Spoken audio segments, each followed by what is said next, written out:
Yeah, I think that's the key. That's the most important thing. I think guys have played long enough in this league to understand, moving on from last week's, whether it's a win or a loss. So that's where our heads are at, focus on the next game. And when you look at this Chargers team, especially on the defense, what stands out? I think they're a well-rounded team, great athletes up front, as we know. I won't harp on it, but I'm pretty sure everyone knows who they have.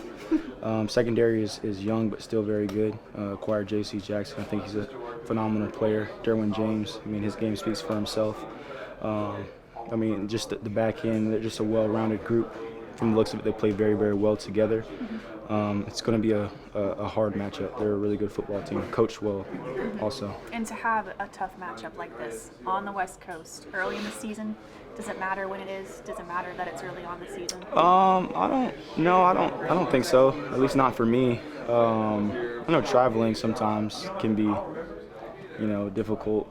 The time zone changes and all that stuff. But I don't think early or later in the season matters. I think LA is going to have great weather regardless. I think that's one of the benefits of playing and living out there for those guys. And so I think we're just more focused on our individual battles and what we need to do as a unit. And the media make the biggest deal about the West Coast trips and how hard it is on you guys, on your bodies. Well, when I played for Las Vegas, they would make the big deals about the East Coast trip. So I kind of understand how it goes. I think that our coaching staff has done a really good job of kind of honing in the details of what we need to do, what we need to focus on.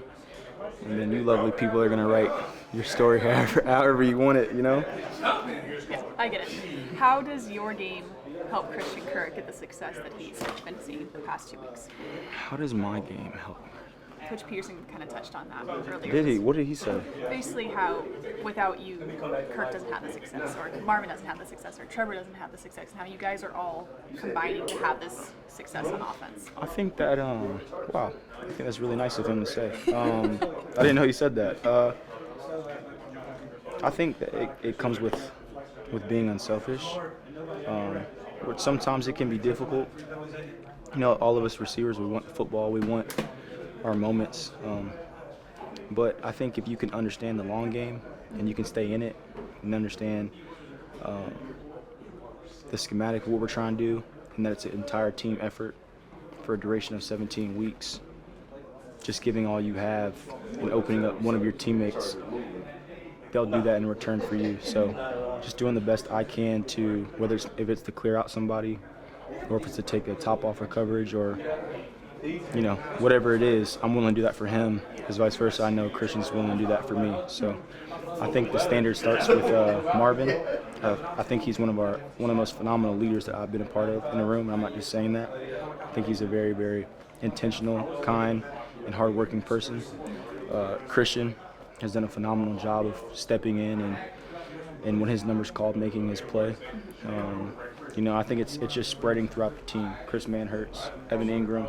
We just have a lot of great people who care about each other. So, I don't know. So it's kind of like having that patience, like knowing, all right, I know my time is coming. Yeah. Because it's going to come full circle. Yeah. Deal. I believe in that. I believe in if you're thinking along that process and you're working like that, then it'll happen for you, of course. Okay.